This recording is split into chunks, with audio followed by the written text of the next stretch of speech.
बोले गंगा मैया की जय। बोले सत्य सनातन धर्म की जय। बोले मोक्षदा एकादशी की जय। पतित पावनी कलिमल हारिणी मोक्षदायिनी मंगलकारिणी माँ गंगा मैया का ये पवित्रतम तीर्थ हर की पैड़ी ब्रह्मकुंड है।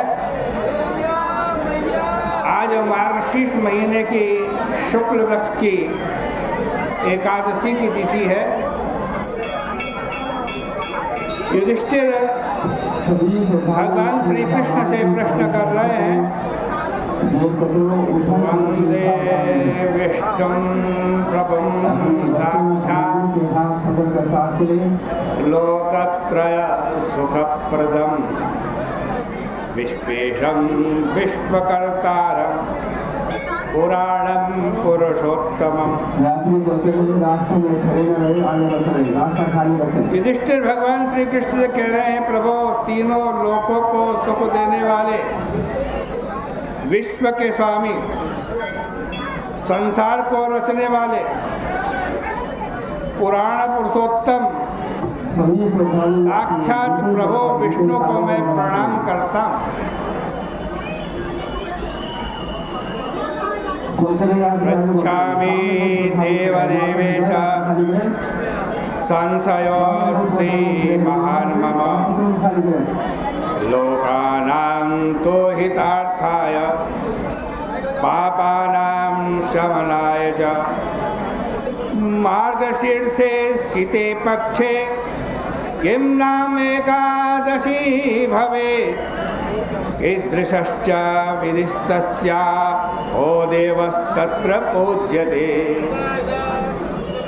युधिष्ठिर कह रहे हैं भगवान से, प्रभु मैं आपसे प्रश्न करता हूँ, मेरे मन में संशय है।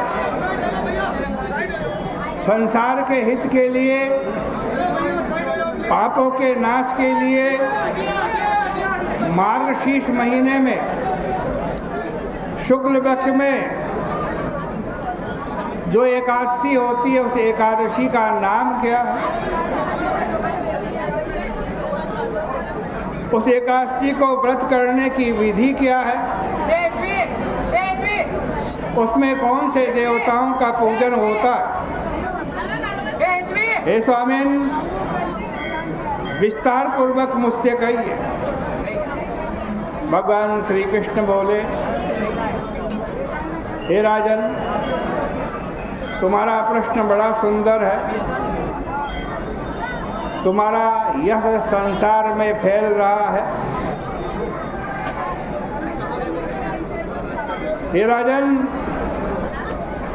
यह एकादशी मोर दैत्य को मारने के लिए मार्गशीर्ष के महीने में मेरे शरीर से उत्पन्न हुई है।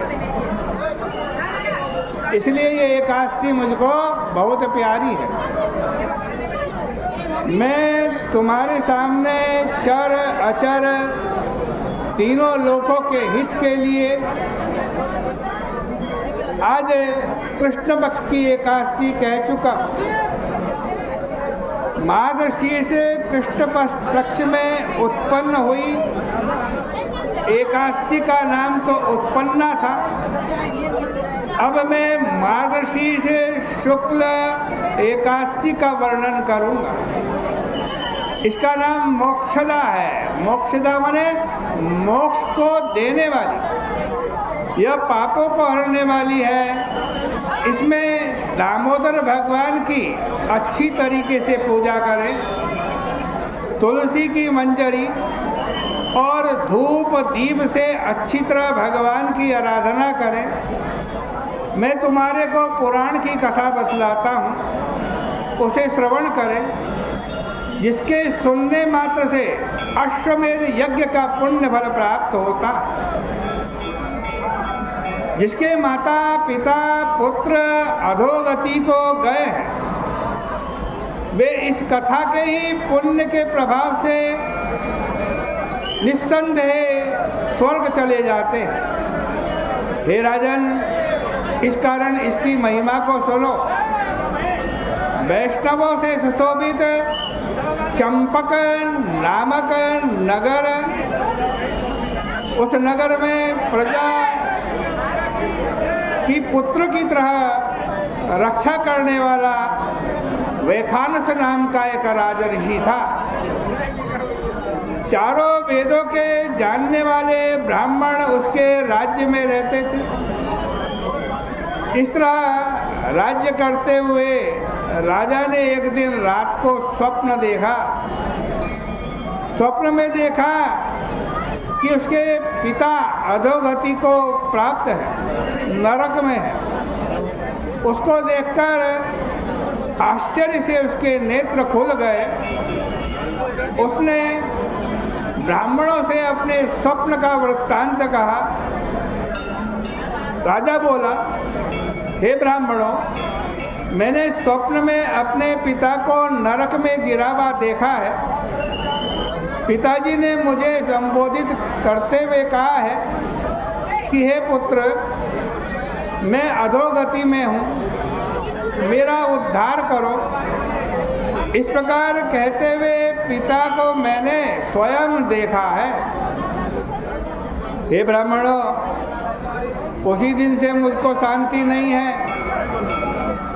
ये बड़ा राज्य भी मुझको असत्य लगता है, दुखदायी मालूम पड़ता है। हाथी, घोड़े, रथ, सेना, कोष, धन, राजमहल, ये कोई भी मुझे सुख नहीं दे रहा है।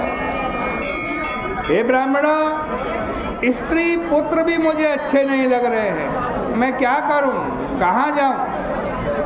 मेरा शरीर जला जाता है। हे ब्राह्मणों, जिसके द्वारा मेरे पूर्वजों को मोक्ष प्राप्त हो, ऐसा कोई दान हो, व्रत हो, तप हो, योग हो, तो मुझे बतलाओ। जिसका पिता नरक में है, उस बलवान पुत्र के जीवन से क्या लाभ? उस पुत्र का तो जन्म ही बेकार है। हे ब्राह्मणों, मुझे बतलाओ। ब्राह्मणों ने कहा कि राजन, यहीं समीप में एक पर्वत नाम के मुनि का आश्रम है। वो भूत भविष्य वर्तमान को जानने वाले हैं। आप उनके पास जाइए। वह दुखी राजा आज ब्राह्मणों का वचन सुनकर जहाँ पर्वत मुनि थे, उस आश्रम में गया।